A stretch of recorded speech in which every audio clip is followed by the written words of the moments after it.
Бүгдээрээ сайн уу? Энэ удаагийн бичлэгээр 2008 онд гарч байсан Painted Skin нэртэй Хятадын уран зөгнөлт киног ярьж өгье. Лайк, subscribe-а дараад кино үзээрэй. Энэхүү кино Хятадын Чин гүрний хожуу үеийн үйл явдлыг харуулна. Бүлэг дээрэмчид нэгэн тосгоныг дээрэмцсэний дараа цүлд найрлаж буйгаар кино эхэлнэ. Үдшилтгийн сонирхол татгуйц нэгэн зүйл нь тэдний хулгайлсан үзэсгэлэнтэй эмэгтэй байлаа. Толгойлогч нь хэнийг ч түүнд гар хүрэхийг хүсэхгүй, зөвхөн өөртөө авахыг хүсэх ба эмэгтэйг өргөн өрөөндөө аваачна. Толгойлогч бүсгүйд өөрийн зүрхнээсээ бусад хүссэн бүх юмыг нь өгч чадна гэж хэлв. Харин эмэгтэй ааж уухан цээжийг нь илмэгцээ зүрхийг нь суг татаад гаргачихав. Энэ эмэгтэйг Мина гэх бөгөөд тэр бол муу ёрын сүнс шүглсэн үнэгэн чөтгөр байдаг. Тэр хүний зүрхээр хооллож залуухан гоо үзэсгэлэнгээ хадгалдаг. Мина гадаад төрх сэтгэл татан байдлаа хүчрхэг зэвсэг болгож бусдыг өрхтөхдөө байнга ашигладаг байлаа. Хүчрхэг эсвэл муу санаатай хүний зүрх бусад хүмүүсээс илүү хүчтэй чакратай байдаг. Түүний чакраны бөмбөлөг нь хүмүүсийг зэрэг алж эсвэл амьдруулах онцгой хүчтэй юм. Гинэт дээрэмчид рүү агуу дайчин болох Ван генерал болон түүний цэргүүд дайрч ширүүн тулалцсны эцэс дээрэмчдийг буулган авав. Ван өрөөнөөс хагас нүцгэн байгаа Минаг олж түүнийг өрөвдөж нөмрөх даавуу өгөөд жинхэнэ төрхийг нь мэдлгүй түүнийг моринд мордуулж хот руугаа дагуулж явдаг. Цэргүүд ч бас түүнд сайхан хандцгаадаг. Мина эр хүнээс хизээж өрөвдөх сэтгэлийг урд нь мэдэрч байгаагүй болохоор Ванд дурлцдаг.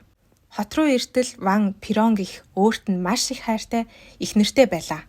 Эхнэр нь Ванг бэртээгүй эрүүл саруул буцаж ирсэнд нь маш баяртай байх ба Минаг харсандаа тэмч таатай байдаггүй. Мина энэ хотод шинэ амьдрал эхлүүлж генералын байранд сууршжээ. Энэ хугацаанд тэр Ванд улам гүнзгий дурлаж Пиронтойч нөхөрлөл нь батчиж байв. Сарын дараа нэг шөнө хотын хаалга руу хэн нэгэн дайрч Ван очиж шалгахаар гартал Ваны хуучин найз генерал Ян байлаа. Тэд Яныг хот болон бусад хүмүүст аюул занал учруулахгүй гэдгийг мэдэж байгаа тул түүнийг генералын өргөөнд оруулж эмчилдэг. Пирон Яныг хараад ихэд гайхширч түүнд санаа зовно. Үнэн дээр Пирон Вантай гэрлэхээс өмнө Янтай хосууд байсан боловч Ян нэгэн том тулааны дараа ард иргэдээ орхиж хизээч эргэж ирэхгүй байв. Пирон шөнө нь хизээч эргэж ирэхгүй гэсэн Ян ирснээс болоод нөхрийнхэн санаа зовж байгаа гэж бодоод миний хайртай хүн бол цор ганц чи гэв. Уур амьсгал халуун болж Ван эхнэрлүүгээ хартал гинэт Минагийн царайг харна. Ван цочиж сэрээд зүгээр л зүүд байсныг мэднэ. Яг үнэндээ Мина түүнийг өөртөө хүчээр дурлуулж байгааг анзаардаггүй. Үзэгдэл шилжиж Мина өрөөндөө хоол идгээс татгалзаж үйлчлэгчийг явуултал Шовэй хэмээх эрэгтэй чөтгөр ирж Минад түүхий зүрх өглөө. Тэр бол Минагийн найз бөгөөд Минад хүний зүрх өдөр болгон авчирч өгч түүнийг баригдуулахгүй гоо сайхан байхад нь тусалдаг байв. Хотод зүрхгүй цогцснууд их олдож байгаа цуу яриа тарч Ван харуул хамгаалтаа чангалж хэрэгтнийг хайж эхлэв. Маргааш нь Янс сэрж Пирон өөрийн сахисныг мэдээд гинэт ирсэндээ уушлалт гуйж тэр шөнө арх уугаад согтсон байжээ гэдэг. Ван түүнийг хотод үлдэж алуурчин болоход туслаач гэхэд Ян татгалзана. Дараа шөнө нь Ян хоолны газар нэг сонин эмэгтэйтэй танилцж найзууд болцгов. Тэр эмэгтэйг Шиа гэх ба чөтгөрийн ангууч байдаг. Ян чөтгөрт итгэдэггүй болохоор чөтгөрийн ангуучид итгэхгүй байв. Тэдэн дээр Пирон ирж Минаг чөтгөр байж магадгүй гэж сэжиглэж буйгаа хэлв. Учир нь тэрнийг ирсэн өдрөөс хойш хотод аллаг гарч эхэлсэн. Бүр гоо сайхны дэлгүүрт хүртэл бүдүүлэг үйлчлүүлэгчийг дуугүй бай гэдэл чимээгүй болгож хүмүүсийг ховсдог чадвартай. Бас санаандгүй гарыг нь хайчаар зүсгэд цусч гараагүй идэгсэн. Минаг чөтгөрөө хүнүү гэдгийг шалгахаар ариун сүмд аваачсан ч түүнд нөлөөлөөгүй гэдгийг хэлэн Янаас тусламж гуйв. Нөхөр нь чөтгөрийн талаар хэлвэл итгэхгүй шоолох учир бүх таамгаа хэлэхэд Шиа цуурхал болоод буй чөтгөрийг сонирхож хэрэг гарсанд баяртай байлаа. Үзэгдэл солигдож Ян оршуулгын газар ирж аллахын хэрэгээр сүүлд нас орсон цогцснуудыг шалгахад алуурчин гарцаагүй чадварлаг нь тодорхой байлаа. Ян Шиаг нэг авсанд нуугдаж байхыг хараад дуудтал Шиа тэдэнд 10 милийн зайд чөтгөрийн дэргэд гэрэлтэх ид шидийн чулууг харуулв. Шиа чулууг ашиглан хотод ирсэн боловч чөтгөрийг олж чадаагүй гэв. Мөрдөн байцаалтын явцад тэд бүх аллага Ван генералын эргэн тойронд болсон болохыг олж мэдэв. Энэ нь тэднийг Минаг илүү шижиглэхэд хүргэнэ. Шүн санамсаргүй байдлаар Ян Шиа руу дайрч буй Шовэйтэй тааралдана. Ян араас нь хөөсөн ч Шовэй цугтчихв. Шиа хөлөөг эмтээсэн болохоор Ян түүнд туслана.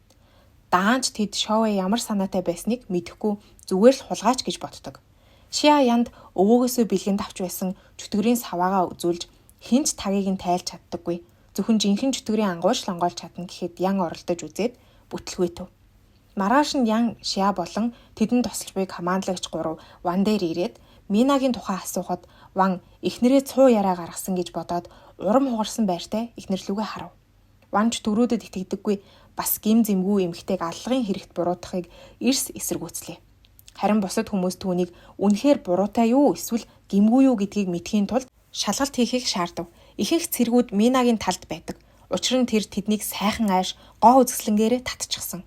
Ян өөрөө нотлохын тулд гарыг нь зүсгийг оролцсон ч Ван зогсоож Минаг гин буруугүй гэж өмөөрсөн ч эхнэр нь түүнийг чөтгөрийн төрөлхийн толботой эсхийг шалгуулахаар болдог.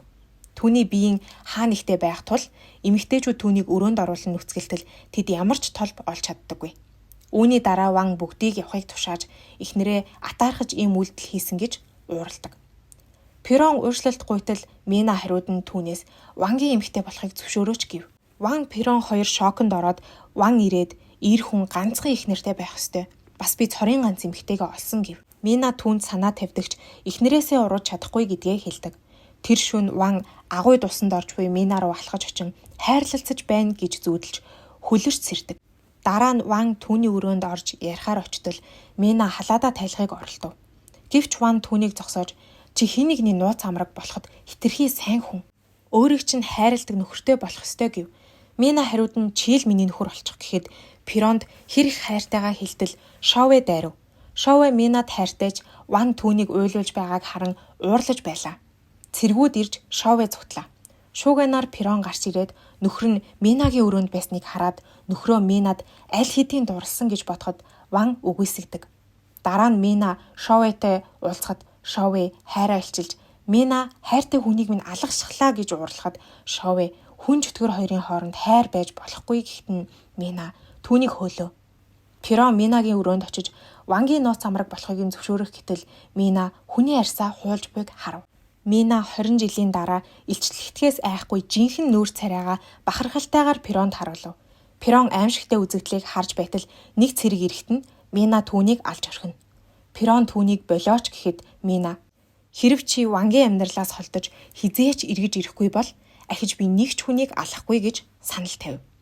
Перон иргэдийн амийг аврахын тулд саналыг зөвшөөрч Минагийн өгсөн хорийг уудаг.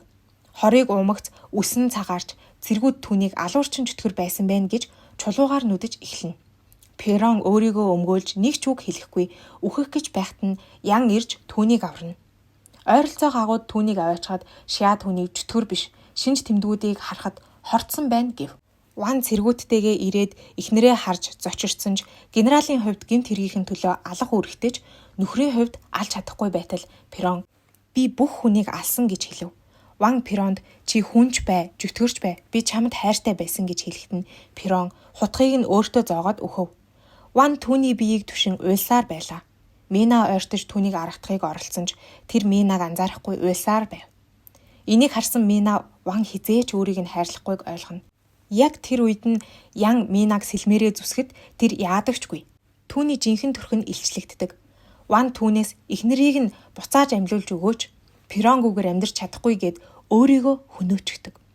Мина нулимс туслуулан өөрийн чакраны бөмбөлгөө гаргаж Ван амьлуулах гэж байхад нь Шове ирж зогсоогоод бөмбөлгийг нь хулгайлж "Чи анхны төрхөндөө буцсан штэ" гэж сануулад энэ олон жилийн хөдөлмөрөө ганц ирээс болж үгүй хийж болохгүй гэв. Ян Шове руу дайрч тулалтахад Шиа өвөөгөөсөө авсан хутгаа сүүлийн удаа онгойлгохоор оролдтол гинэт таг нь авагддаг. Гинэт Ян Шовег үүрээд хутга руу өсөрж орон хамтдаа өөхөв. Шиа түүнийг буцаад ирээчтэй гэж гуйн уйлна. Тэр хоёр дөнгөж бие биедээ татагдаж эхэлсэн байлаа. Сүүлчийн удаа Шиа Мина руу алхаж очиод Шове болон түүний чакран бөмбөлгийг өгөхөд Мина бөмбөлгөө ашиглан үхсэн бүх хүнийг буцааж амьдруулв. Ван сэрэхэд Мина юучгүй хумхын тоос болон замхарчв.